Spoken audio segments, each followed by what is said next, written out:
दोस्तों, जय हिंद, जय भारत। आज मैं डॉक्टर ए.के. तिवारी अपने कुछ विचार लेकर के आपके सामने आया हूं और विज्ञान की एक पंक्ति न्यूटन के तीसरे नियम से आज के संबोधन की शुरुआत करता हूं।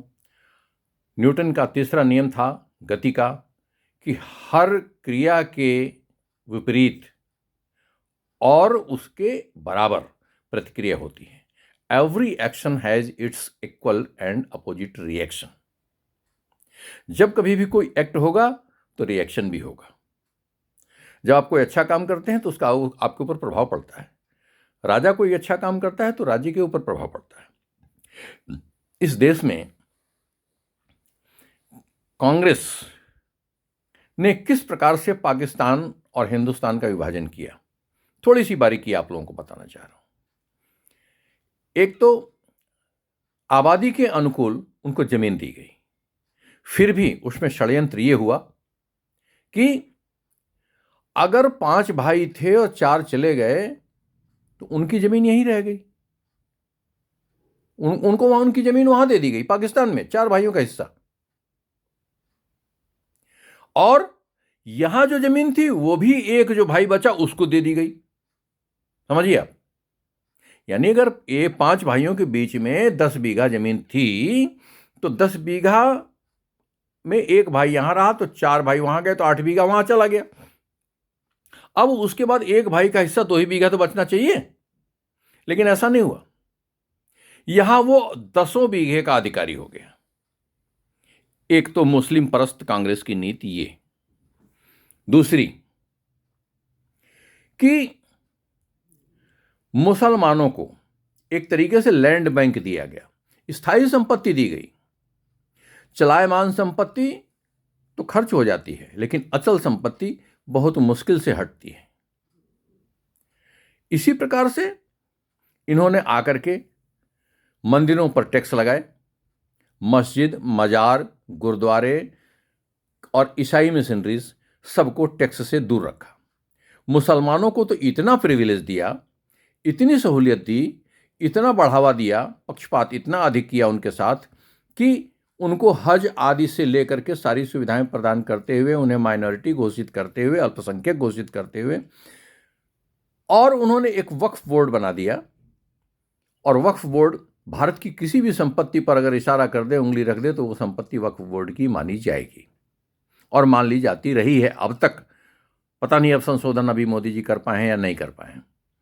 अब वक्फ बोर्ड में सारे मुसलमान होते थे, आप उसकी पैरवी करने कहीं जा नहीं सकते, कोर्ट में उसकी सुनवाई होती नहीं है। वक्फ बोर्ड कलेक्टर को आदेश करेगा उस जिले के कि ये संपत्ति वक्फ की है और आप वक्फ को इसका कब्जा दिलाइए। तो कलेक्टर भी मजबूर था उसको कब्जा दिलाने के लिए। ये कांग्रेस की नीति रही है मुसलमानों के प्रति। डिवाइड एंड रूल का एक एग्जाम्पल। दूसरा, अंग्रेजों का डिवाइड एंड रूल।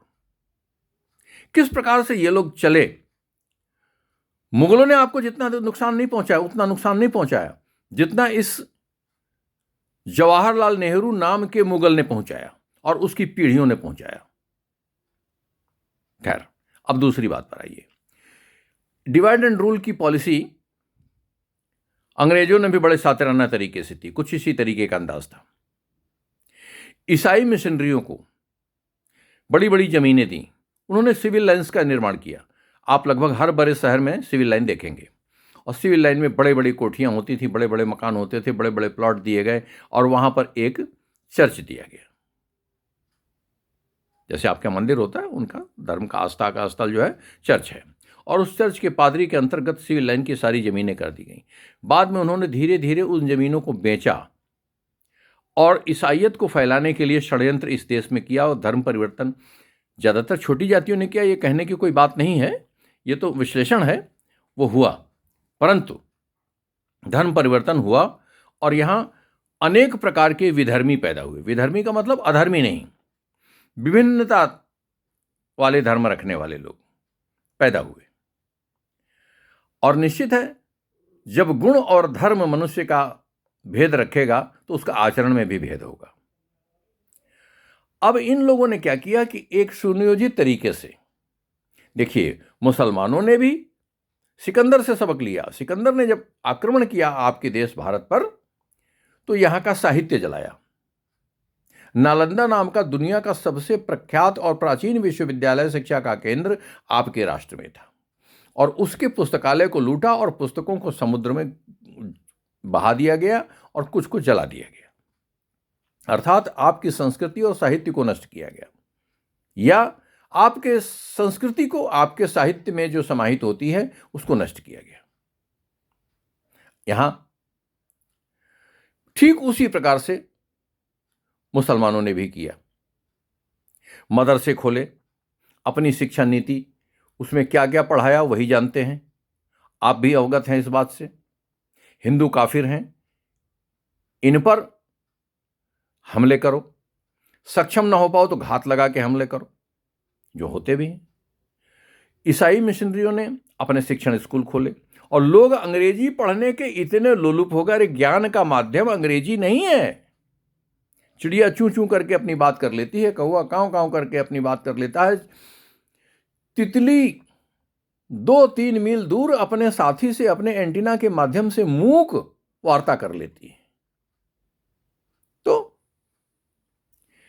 लेकिन इन लोगों ने इस प्रकार के षड्यंत्र किए और आपके देश का विभाजन किया दोस्तों, और आज आप विभाजित हैं अंग्रेजों के द्वारा कूटनीति चले जाने की वजह से और मुसलमानों के द्वारा चली हुई कूटनीति जाने की वजह से।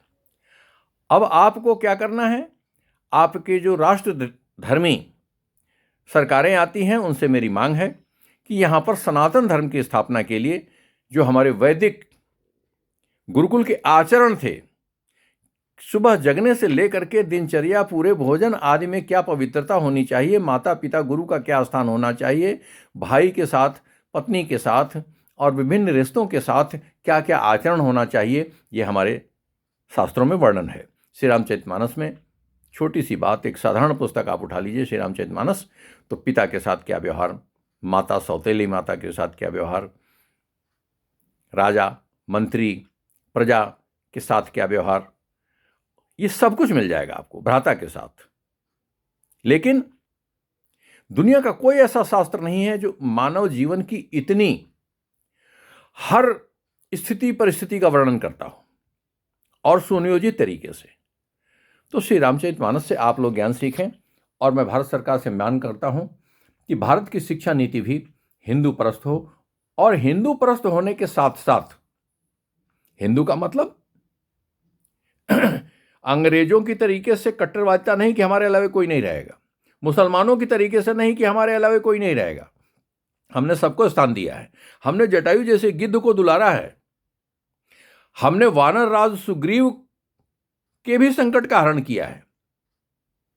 जरूरी नहीं था कि राम अपने लक्ष्य को प्राप्त कर लेते, परंतु प्रयास तो किया और सफलता भी मिली। हनुमान, जिनको वानर कहा जाता था, परम ज्ञानी थे, उनके ज्ञान को परख करके भगवान ने उनको अपने हृदय से लगाया और ये महसूस किया कि यह वानर तो परम ज्ञानी है, शक्तिशाली के साथ साथ परम ज्ञानी है, और इससे हमको सिद्धि प्राप्त हो सकती है, हमारे लक्ष्य की पूर्ति हो सकती है। तो ऐसे अवसरों को भी समायोजित किया राम ने अपने साथ।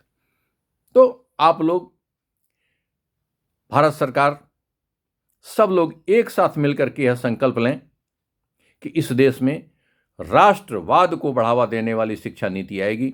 हम सब भारतीय हैं, सारे लोग भारत राष्ट्र से प्रेम रखें।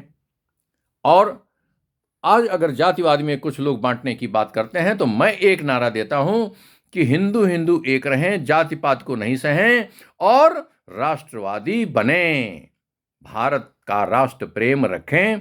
यह मैं आप लोगों से निवेदन करता हूं। यहीं पर वाणी को विराम।